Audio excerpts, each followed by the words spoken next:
Olá, bem-vindas e bem-vindos à Escola Superior da Defensoria Pública do Espírito Santo. Este é o terceiro episódio do programa Bate-Papo na Defensoria Pública do Espírito Santo, no qual nós falaremos a respeito do tema da alienação parental. Você sabe o que é alienação parental? Conhece os aspectos práticos e as controvérsias da doutrina e jurisprudência?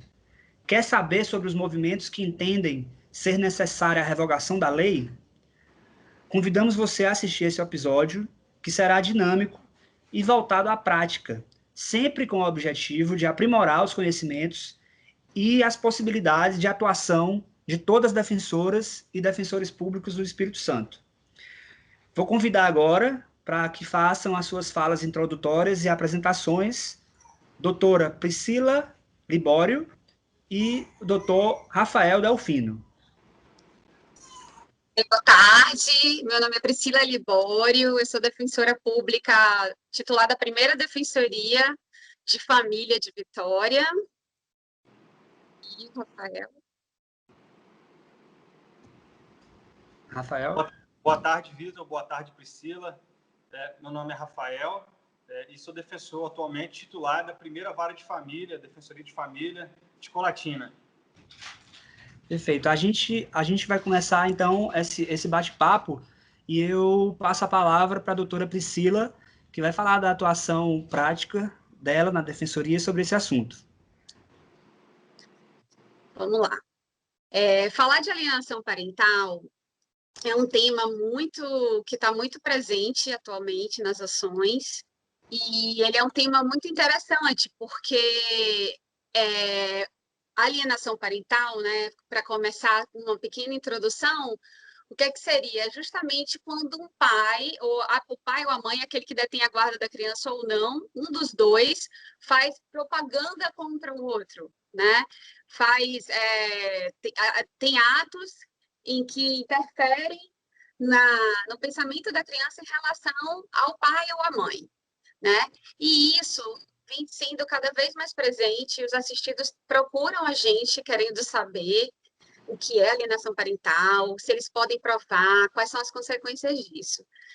Ocorre que o direito de família, ele é um direito especial, principalmente para mim, porque o grande objetivo do direito de família é solucionar o conflito. Então, às vezes, você tentar entrar nessa questão se realmente houve alienação parental, se não houve alienação parental, e essas consequências que ela traz, ela não vai solucionar o conflito, ela vai causar mais conflito, e quem vai sair perdendo é a criança. Então, assim, o que acontece? Por exemplo, quando o assistido procura a gente falando sobre alienação parental, a gente pode agir de diversas formas. A gente pode, no primeiro momento, saber se já houve ou não uma regulamentação de visita e de guarda em relação a essa criança. Então, vamos lá, vamos partir do princípio que não houve, e ele vem com essa queixa de alienação parental. Então, a primeira coisa, entrar com uma ação de guarda e regulamentação de visitas. E você pode, inclusive, pedir uma guarda unilateral fundamentando nessa alienação parental em relação ao outro, que o outro está fazendo, né? A outra parte está fazendo. Mas, com certeza, no decorrer do processo, pela experiência que a gente tem, não vai ser esse o objetivo do processo, né? Hoje em dia, a guarda compartilhada, ela é realmente o objetivo, né, dos processos. Por quê? Porque toda criança quer pai e mãe, quer ser educada por pai e mãe, quer conviver com pai e mãe. E a guarda compartilhada, ela trouxe isso para o direito. Porque antigamente, quando quem detinha a guarda unilateral, aquele que não tinha não podia nem ir na escola, nem participar de uma reunião escolar, não podia levar o filho no médico, no hospital, sem autorização do outro.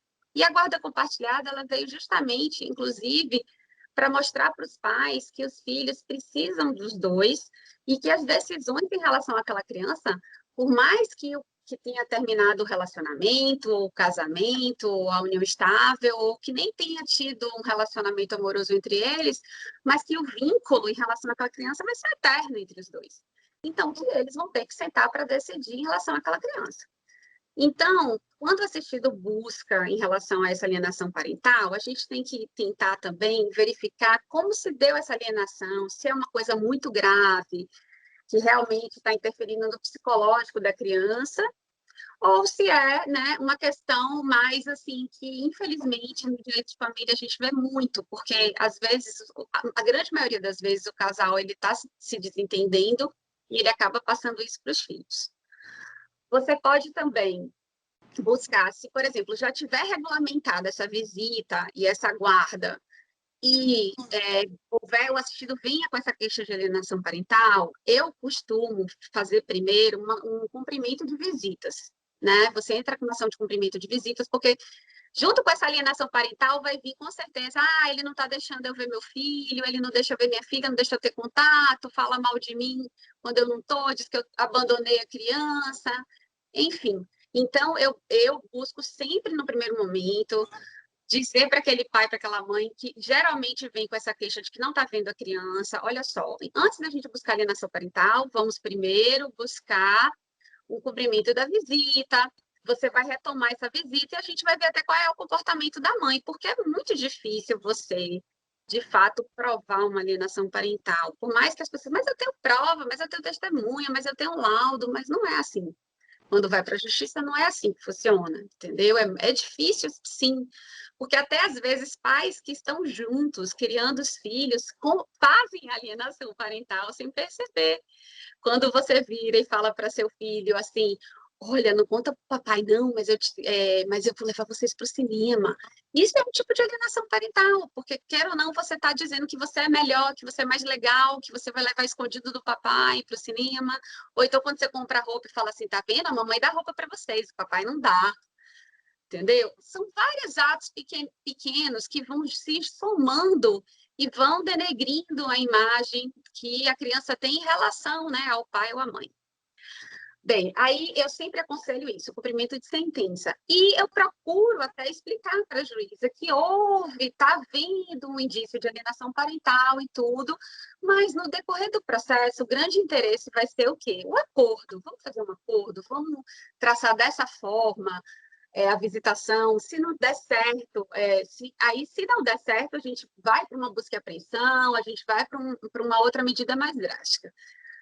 Só que as pessoas, às vezes, vêm com tanta raiva ou tão magoado que ela quer, porque quer que seja declarada uma alienação parental. E qual é o objetivo de ser declarada uma alienação parental? O objetivo é, fixar multa. Porque, às vezes, essa alienação parental, ela cabe multa. 2, inversão da guarda, a qualquer momento. Só que isso é muito drástico para uma criança. Por mais que o pai ou a mãe esteja gritante que está havendo alienação parental, é horrível. Para a criança não é interessante. Para a criança não é declarar que houve aquela alienação parental, exceto casos graves, gravíssimos, né? Não é interessante para a criança. Então, o juiz ele vai buscar o quê? Vai buscar o consenso entre as partes, né? Não vai querer mencionar que houve alienação parental na sentença, porque isso tem uma carga ruim em relação à criança, né? Então, assim, eu procuro fazer dessa forma, sempre gradualmente. Ou você pode também entrar só com a ação de alienação parental.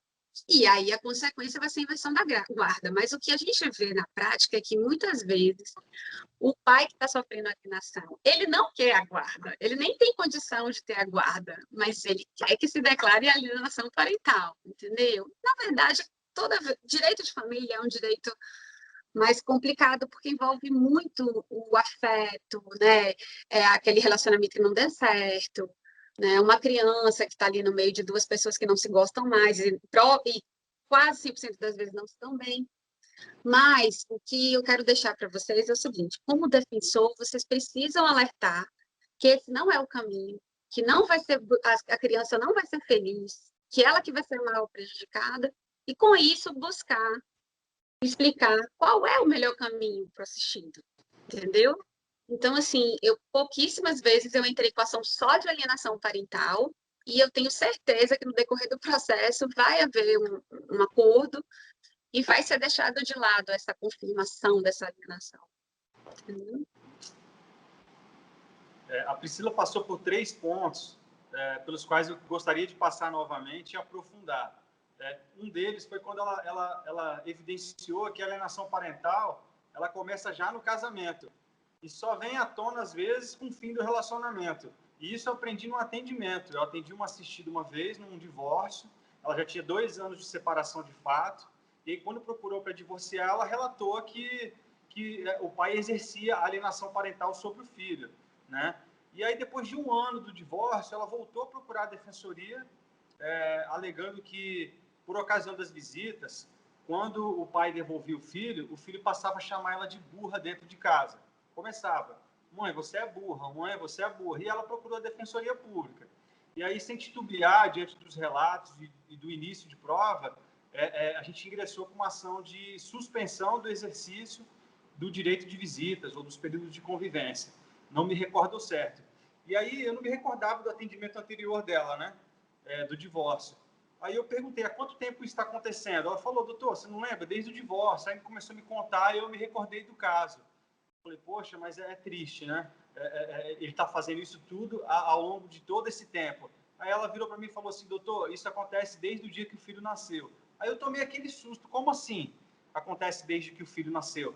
Ele fica jogando com o filho dentro de casa, quando a gente ainda tinha um relacionamento bom. Era uma relação aparentemente saudável, mas o pai exercia alienação parental sobre o filho, fazendo essas jogatinas que você fala e que vem de uma cultura de competitividade, que às vezes os cônjuges, os companheiros se colocam dentro do relacionamento, de eu querer ser melhor do que o outro genitor, de eu ser o bonzinho. E no caso específico que eu atendi essa senhora, o problema todo é que o pai deixava só ela fazer as correções no filho, entendeu? E depois se passava de bonzinho, né? E isso, então, assim, aquilo que você falou e esse atendimento que eu tive e que me deu um susto, assim, me trouxe essa constatação de que a alienação parental pode começar com um casamento, uma relação aparentemente saudável, e só vir à tona quando alguém procura o sistema de justiça para pôr fim ao relacionamento. E tem aqueles casos que nem procuram, que a alienação parental começou no casamento e continua depois da separação de fato,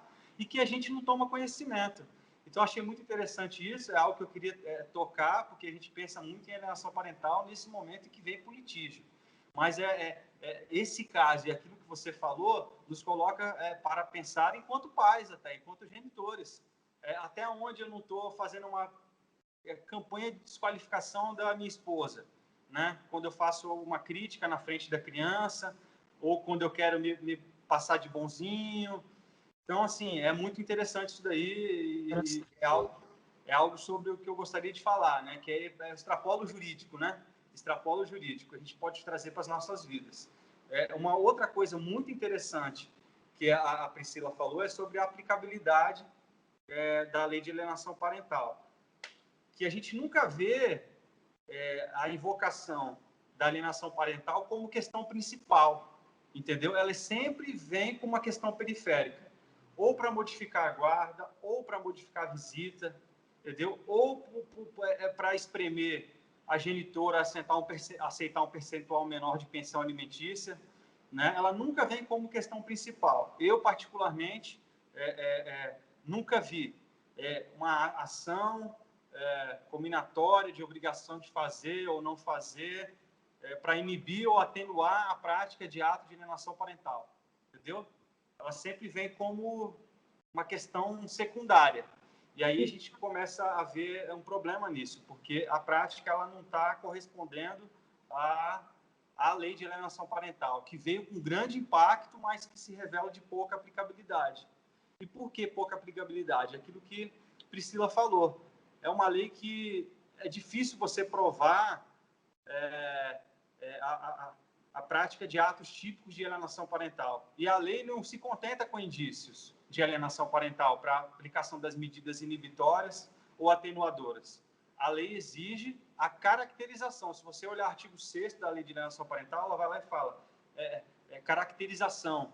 E aí a gente faz um paralelo aqui. Por que uma lei de 2008, como a lei de alimentos gravídicos, é tão aplicada e a lei de alienação parental, que é de 2010, é tão pouco aplicada? Eu vejo essa situação, que, por exemplo, a lei de alimentos gravídicos, ela se contenta com indícios de paternidade. Se ela exigisse a caracterização, ela seria letra morta.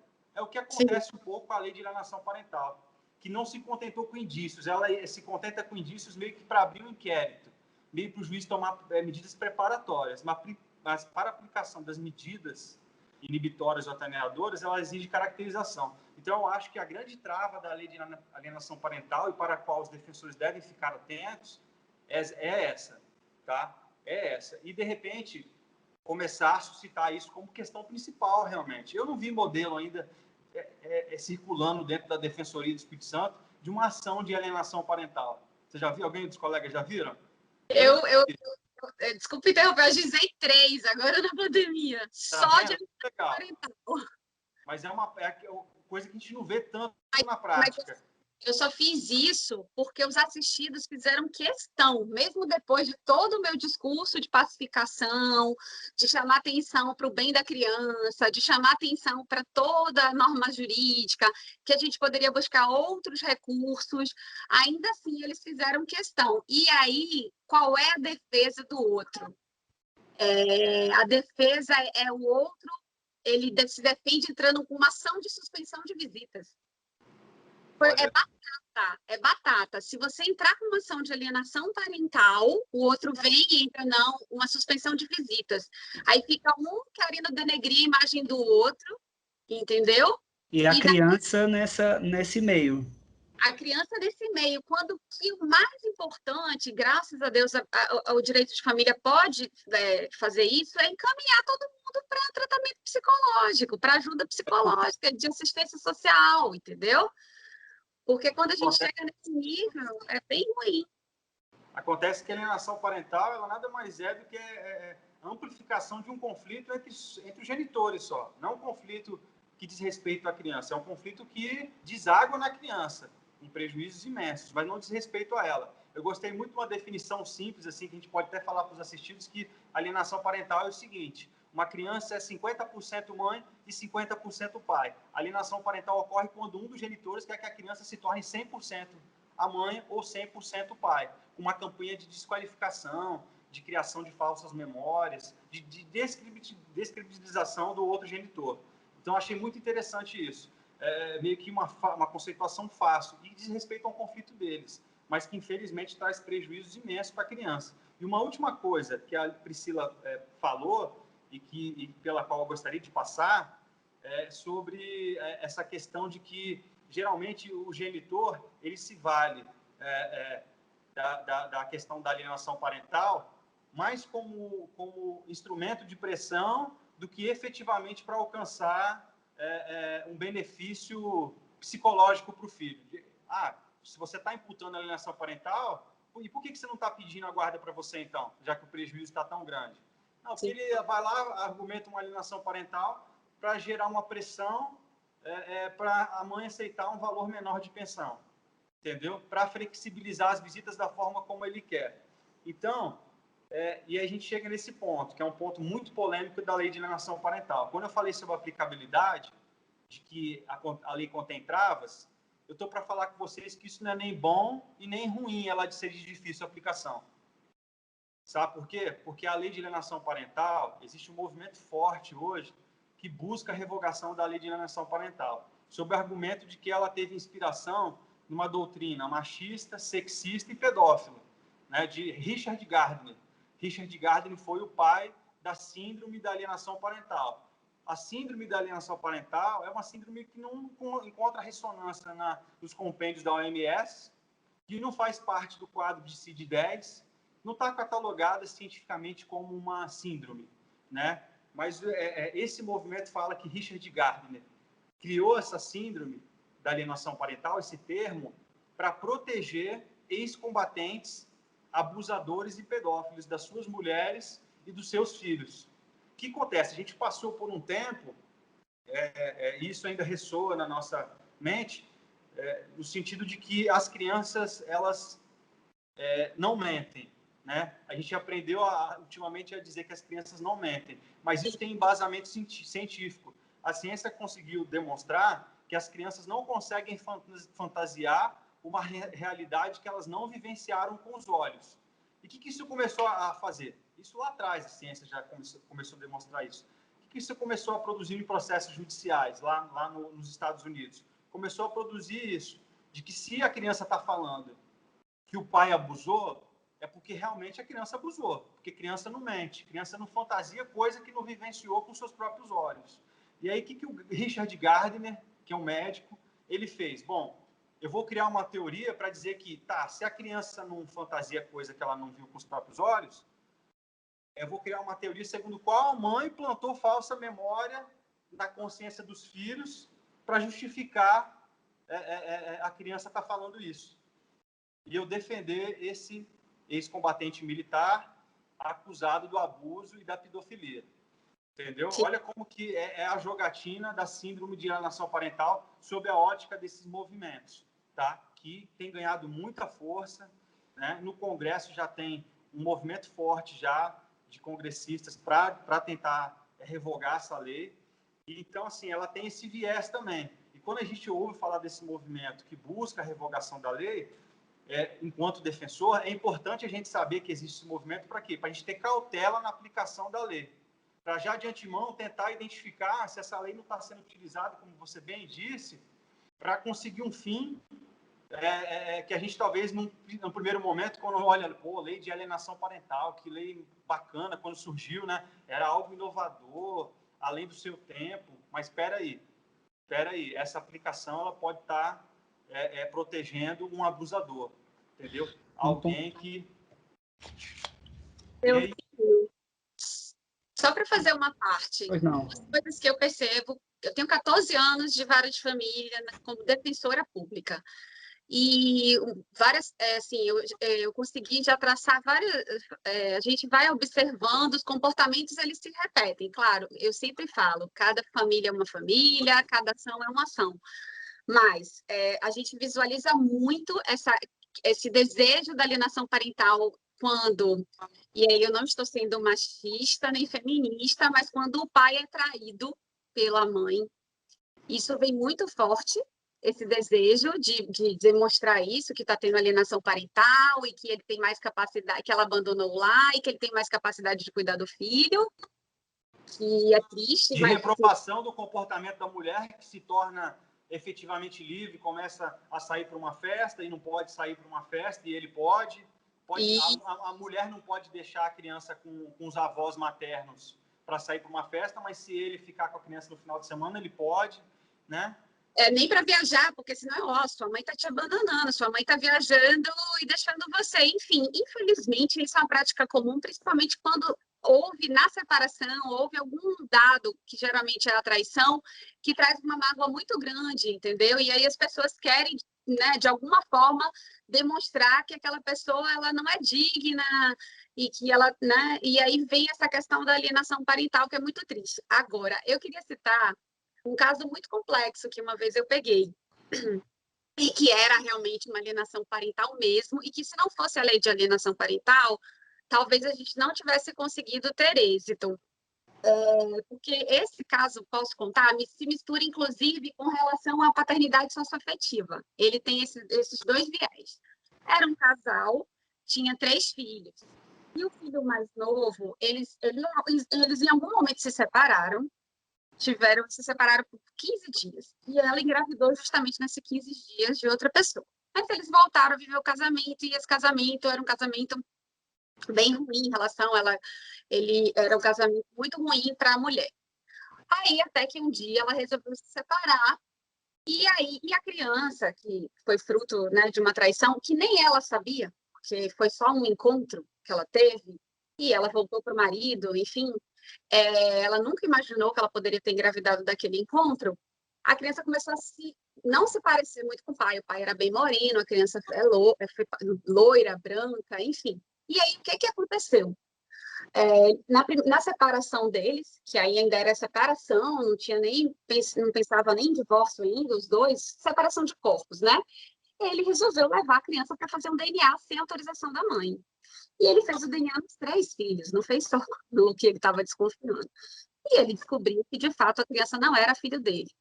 Mas ele fez questão de entrar com a ação e pedir a guarda do menino, né, justamente se baseando na paternidade socioafetiva. Só que o que acontecia? Por que ele fez isso?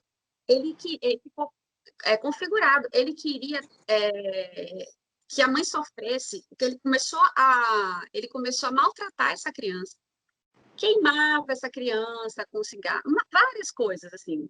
Levava para a praia, passava protetor solar nos 2 filhos, não passava nessa criança.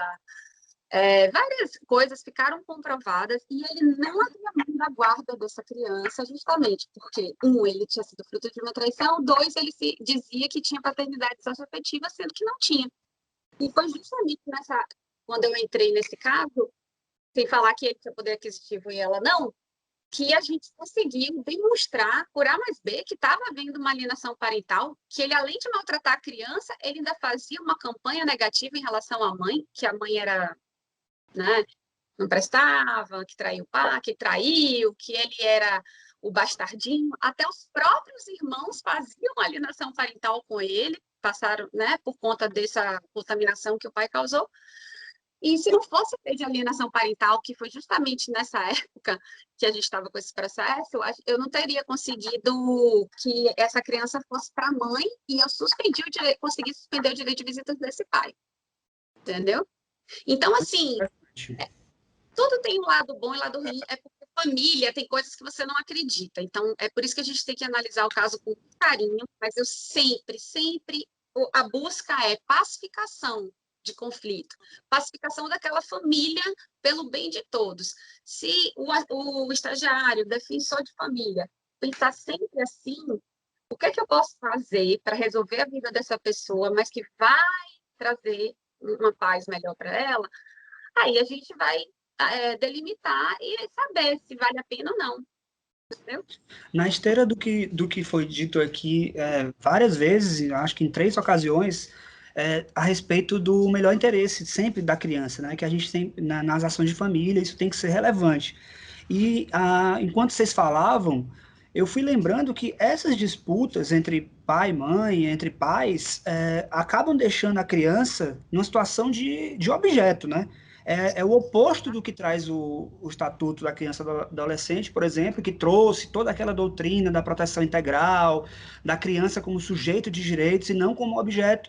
Na verdade, alguns exemplos mostram que é o contrário. A criança se torna, de fato, um objeto, um meio para que os pais consigam uma vingança ou algum objetivo ilegal até, e totalmente contrário a um bom convívio com essa criança e até o futuro psicológico dela, né? É muito interessante esses 2 exemplos, porque a Priscila acabou de dar um exemplo de efetividade real, prática da lei, e por outro lado, o Rafael também trouxe essa questão do movimento contrário à aplicação da lei e que traz essa questão da criança não poder ser tratada como objeto, né?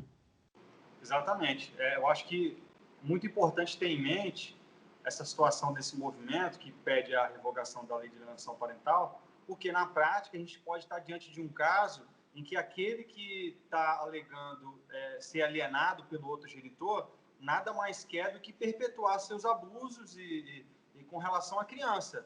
Então, às vezes, um genitor alega que está sofrendo alienação parental só para conseguir a guarda ou ampliar o exercício do direito de visitas, mas com o objetivo escuso de perpetuar os seus abusos. Então, tem que ter isso muito em mente, sabe? E ter em mente também que, às vezes, muitas vezes, e eu já presenciei como defensora, muitas mães alegam esse abuso também, porque abusou falsamente, para poder afastar o pai da criança. Eu já vi várias. E outra coisa, com a pandemia, a gente aqui em Vitória, a primeira ação que mais chegou para a gente no início da pandemia foi suspensão de visitas por conta do Covid. Entendeu? Então, infelizmente, ainda as pessoas não atingiram uma maturidade em relação aos filhos, do quanto que a separação, você está se separando da pessoa, mas o filho é para sempre. E que eles têm que educar essa criança da melhor maneira possível, né? E que a criança quer os dois.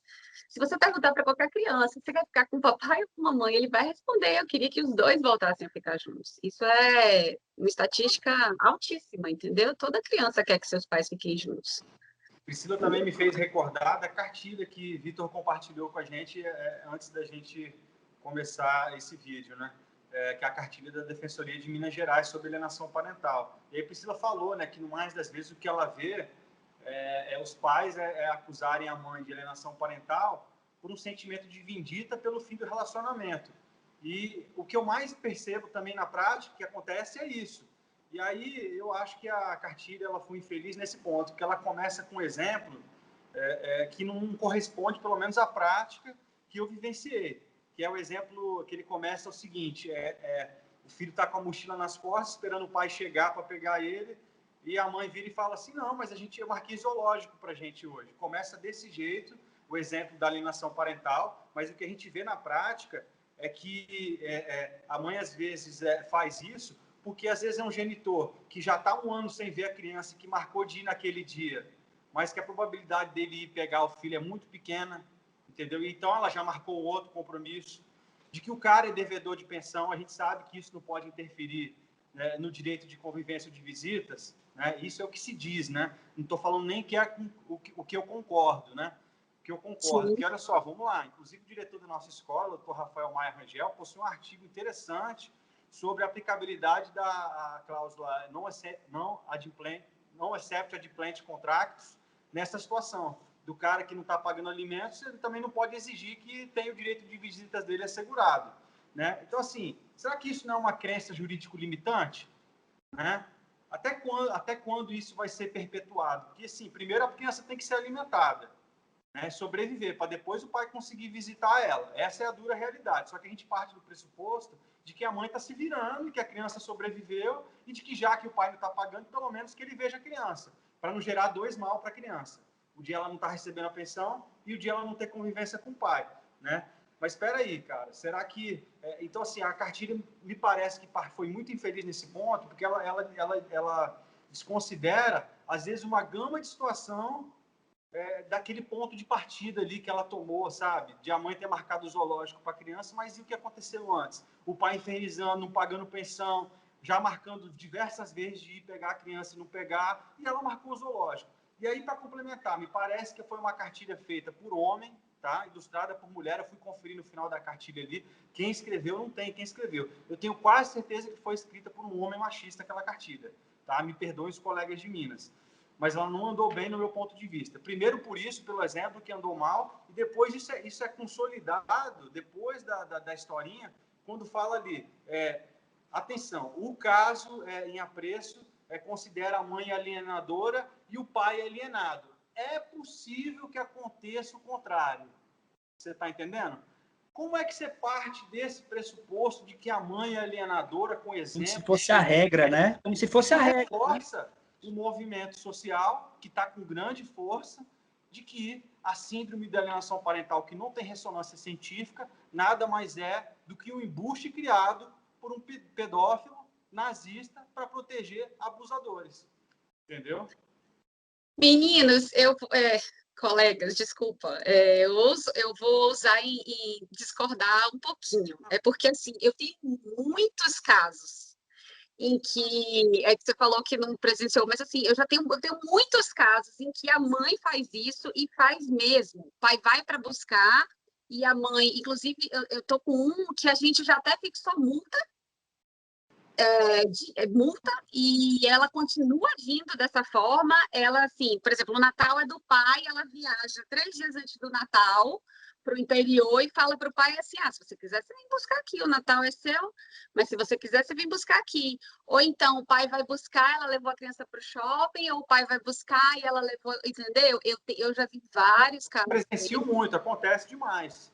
Não, eu digo assim, eu acho que essa questão, talvez, eles foram um pouco infelizes, mas assim, qual é a regra do direito brasileiro, infelizmente? É que a mãe fica com os filhos. Assim, isso, infelizmente, é uma coisa enraizada, mesmo eu sendo mulher e sendo mãe e defensora pública, eu vejo o quanto é difícil um pai ficar com os filhos, é muito difícil mesmo. E talvez é por isso esse protagonismo das mulheres em relação a essa alienação parental, porque qual é uma realidade grande brasileira? São de filhos que não convivem com os pais. Aí você vê, muitas vezes é por conta dos próprios pais, eu acho que a grande maioria é por conta deles mesmos, que abandonam os filhos mesmo, e acham que não tem mais, que vão viver a vida deles, mas existem aqueles pais que querem ainda se aproximar dos filhos, mas tem as mães que acham que os filhos são só delas. E, principalmente quando a separação, a criança é neném. Quando a separação, a criança é bebê, a mãe fala assim, mas como que eu vou deixar ele com... Como que ele vai cuidar, doutora? Aí eu respondo, ué, do mesmo jeito que você cuida. Você é mãe, ele é pai. Ai, não, mas e a bandeira? Ai, e isso, e aquilo? Ah, mas ele está no peito ainda. Mas, senhora, quanto tempo ele está no peito? Ah, ele está no peito já tem 2 anos e meio. Pessoal, isso eu já vi várias vezes, mas já vi dos dois lados. Direito de família é um direito gostoso, assim, porque a gente vê situações dos dois lados. Exatamente. Mas eu acho que esse protagonismo se deu por isso, porque realmente é difícil um pai ainda ficar com os filhos. Eu posso até perguntar para vocês, Deus o livre e guarde, se vocês se separarem, dificilmente vocês vão conseguir a guarda. Não é a realidade. Realmente, a massa é no sentido de que a mulher fica com os filhos, decorrente de uma sociedade patriarcal e tudo mais. Você trouxe uma questão que me acendeu uma luz interessante aqui, que eu gostaria de falar, que no mais das vezes também o judiciário é o alienador, sabia? Sim. Que pratica alienação parental, sabe? É a autoridade judicial. Por quê? Porque eu já presenciei vários juízes dando decisões no sentido de que é impossível uma criança menor de 3 anos pernoitar na residência do pai. Aí o pai é obrigado a visitar o filho em tenridade, só ir lá e ver ele um dia e voltar. Um dia e voltar em finais de semanas alternados, né? Quando, na verdade, você tem que tentar uma aproximação para estimular as conexões neurais e a criança ter uma referência na primeira infância e se tornar um adulto que a gente gostaria de construir. Mas o judiciário não. Ele vira e fala sem base científica, né? Desacreditando a capacidade de um pai ou a responsabilidade de um pai, que tem que ser despejada sobre o lombo dele, de ficar com uma criança numa pernoite. Né? Em vez de você maximizar o contato do filho com o genitor, o judiciário vai lá e diminui. Acha que tá bom um pai ver algumas horinhas por final de semana alternado o filho e acha que vai construir um adulto produtivo, legal, entendeu? Eu costumo, nessas ocasiões, eu sempre peço que, além dos finais de semana alternados, eu sempre peço, adoro, as quartas-feiras. Eu sempre acho que os pais têm que pegar as quartas-feiras na escola e devolver na quinta-feira na escola. Primeiro, para ele ter responsabilidade de fazer dever de casa pelo menos uma vez por semana. E segundo, para ele levar na escola, entendeu? Para ele ir na escola, para ele saber onde a escola... Então, assim, sempre que eu faço o direito de visitas de pai, eu sempre peço isso, direito de convivência, eu sempre peço finais de semana atornados e as quartas-feiras.